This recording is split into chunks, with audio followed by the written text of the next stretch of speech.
non si finisce mai di imparare a vivere, non te lo aspetti mai, devi ancora patire nonostante l'età e le esperienze vissute, i chilometri fatti e le cose che hai dato.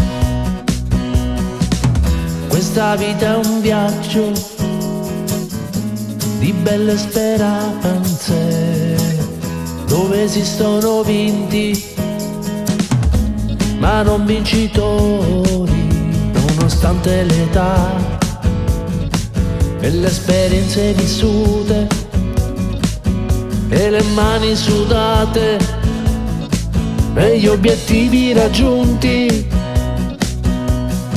Non si finisce mai di imparare a volare, più le ali si spezzano, più devi planare.